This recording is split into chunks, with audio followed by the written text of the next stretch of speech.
Es la estructura más grande jamás construida por el ser humano. Desde el espacio, no es esa línea visible que los mitos nos hicieron creer. Pero desde la Tierra, es un gigante que desafía la lógica. Serpentea por más de 21.000 kilómetros, cruzando desiertos despiadados, montañas que cortan el cielo y mesetas donde el viento nunca deja de soplar. La Gran Muralla China es, para el mundo, el símbolo máximo de la invulnerabilidad y el poder imperial de una civilización que quiso ponerle límites al horizonte. Pero si nos alejamos de las luces de Beijing y de los tramos restaurados con precisión quirúrgica, la realidad es sobrecogedora. El gigante se está desmoronando.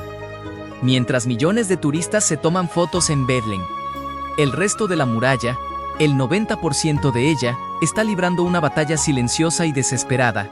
No está simplemente envejeciendo. Está siendo devorada por el tiempo, por la geografía y por una mano humana que, a veces por necesidad y otras por avaricia, ha empezado a desmantelar la pieza por pieza. Casi un tercio de la muralla de la dinastía Meng ya no existe, ha desaparecido. Se ha esfumado bajo la arena o se ha convertido en el muro de una granja local. Hoy vamos a hacer un viaje más allá de las postales. Vamos a analizar la ciencia detrás de su erosión, la negligencia política que la puso en peligro y cómo el cambio climático está logrando lo que ningún ejército invasor pudo: derribar al dragón de piedra. Para entender por qué la muralla se está cayendo, primero debemos desaprender lo que creemos saber sobre ella. La Gran Muralla no es un solo muro de piedra uniforme. Es un rompecabezas de materiales que varían según lo que el terreno ofrecía hace siglos. En el imaginario colectivo, la muralla son esos ladrillos grises y firmes. Pero eso es solo la punta del iceberg de una historia de 2000 años. En las regiones del oeste, como en el corredor de Guangzhou, la piedra escaseaba. Allí, los ingenieros de las dinastías Sanitón utilizaron una técnica llamada tierra apisonada. Mezclaban grava, arena y arcilla, y la compactaban con una fuerza brutal hasta que se volvía tan dura como el concreto. Pero la tierra apisonada tiene un punto débil: es vulnerable al agua y al viento.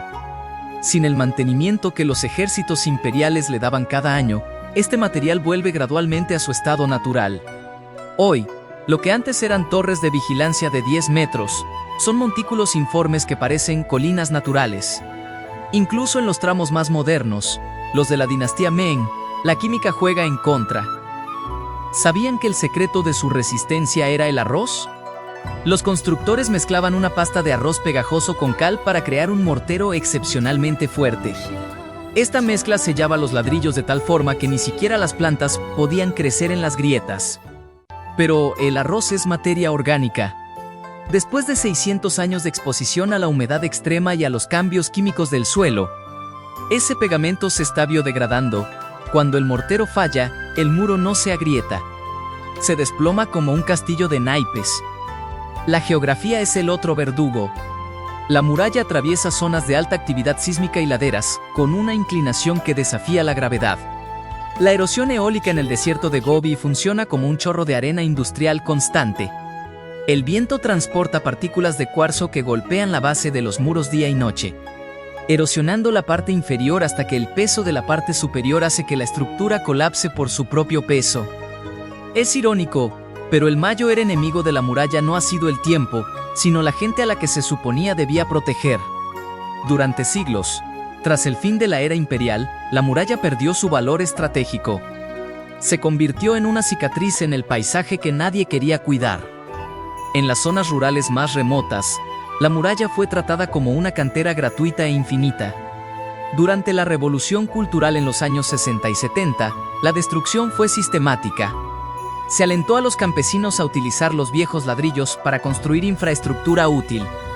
Pueblos enteros en las provincias de Hebei y Shanxi están literalmente construidos con restos de la muralla.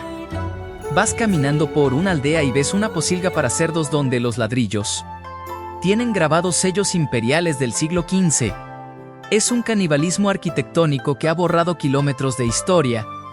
Pero no creamos que esto es algo del pasado. Hoy en día, el vandalismo tiene un rostro moderno. El mercado negro de antigüedades sigue demandando fragmentos de la muralla. Un solo ladrillo con inscripciones originales puede valer cientos de dólares en el mercado ilegal. lo que empuja a los residentes locales empobrecidos a arrancar piezas de las secciones no vigiladas. Y luego está el turismo de aventura. Miles de excursionistas, buscando escapar de las multitudes de las zonas oficiales, se adentran en la llamada muralla salvaje. Estas secciones no han sido reforzadas. El paso constante de botas de senderismo sobre ladrillos sueltos acelera el desmoronamiento. La gente escribe grafitis en las torres, deja basura que atrae humedad, en algunos casos. Incluso cocinan dentro de las torres de vigilancia, dañando el ladrillo con el calor y el hollín. Cada paso en un tramo no restaurado es un golpe de martillo hacia su desaparición final. Si el hombre y la historia fueron crueles con la muralla, el clima moderno está siendo el verdugo final. El cambio climático global ha alterado los patrones de meteorización en el norte de China de una manera sin precedentes. Hablemos del ciclo de hielo de cielo, un fenómeno físico devastador. En las cordilleras que rodean Beijing, el clima se ha vuelto más extremo. Durante el día, el sol calienta los ladrillos y derrite la escarcha o la nieve, que se filtra profundamente en las fisuras del mortero de arroz y cal. Por la noche, las temperaturas caen drásticamente. El agua atrapada se congela y, al expandirse, ejerce una presión interna de miles de libras por pulgada cuadrada. Es como si miles de pequeñas cuñas invisibles estuvieran golpeando el muro desde adentro cada noche. Este proceso está pulverizando el núcleo de la muralla, convirtiendo el ladrillo sólido en polvo de cerámica. Además, las lluvias han cambiado. El norte de China está sufriendo tormentas más cortas pero mucho más violentas. La muralla fue diseñada para desviar el agua mediante canales de drenaje. Pero después de siglos de abandono, esos canales están tapados por tierra y vegetación. Cuando cae una tormenta torrencial, la muralla actúa como una presa. El agua se acumula detrás del muro, la presión hidrostática aumenta hasta que la estructura simplemente explota hacia afuera. En 2012, vimos como una sección entera en la provincia de Hebei, que había sobrevivido a guerras y terremotos, fue barrida por una sola tarde de lluvia intensa. Y no podemos olvidar la amenaza verde. El aumento de las temperaturas ha permitido que la vegetación crezca en altos donde antes no llegaba. Las raíces de los árboles y los arbustos se introducen en las grietas buscando humedad. Estas raíces actúan como gatos hidráulicos biológicos. A medida que el árbol crece, separa los bloques de piedra. Una sola semilla de un árbol fuerte puede derribar una torre de vigilancia completa en menos de 20 años si no se retira a tiempo. Llegamos al punto de no retorno. El gobierno chino se enfrenta a un desafío logístico y económico que ninguna otra nación ha tenido. ¿Cómo mantienes una estructura que es más larga que la distancia entre Londres y Tokio? La respuesta actual es una mezcla de tecnología punta y dilemas éticos. Se están utilizando drones con sensores LIDAR para mapear cada centímetro de la muralla y detectar grietas antes de que sean visibles al ojo humano. Pero detectar el problema es solo el 10% del trabajo. El verdadero problema es la restauración. Existe una gran controversia sobre cómo arreglar la muralla. En algunos casos, por ignorancia o por prisa, se han usado materiales modernos como cemento Portland. Esto es un desastre. El cemento es mucho más duro que el ladrillo antiguo y no permite que la humedad escape. El resultado es que el ladrillo antiguo alrededor del parche de cemento se pudre más rápido. Hemos visto restauraciones que parecen pistas de cemento liso, borrando siglos de textura histórica. La comunidad internacional gritó horrorizada. Y China ha tenido que cambiar sus protocolos hacia una restauración mínima e invasiva, pero el daño en muchos tramos ya es irreversible. La muralla no es solo piedra. Es un organismo que respira con el paisaje. Si intentamos convertirla toda en un museo perfecto, perderá su esencia. Pero si no hacemos nada, en menos de un siglo, el mapa de China perderá su columna vertebral. Al final del día, la Gran Muralla nos deja una lección profunda sobre la permanencia. La construimos para mantener fuera lo que temíamos, para crear una separación eterna. Pero la naturaleza no entiende de fronteras ni de imperios. El viento, el agua y el tiempo están reclamando lo que siempre fue suyo. La pregunta no es si la muralla se va a caer, porque lo está haciendo ahora mismo, sino cuánto estamos dispuestos a invertir para que las futuras generaciones puedan ver. Aunque sea en ruinas, la escala monumental de nuestra ambición. El dragón de piedra está cansado. Y quizás, Después de 2000 años de guardia, su destino final sea simplemente volver a convertirse en la tierra de la que nació. Pero mientras quede un solo ladrillo en pie, la muralla seguirá contándonos la historia de quiénes fuimos y de lo difícil que es luchar contra el olvido.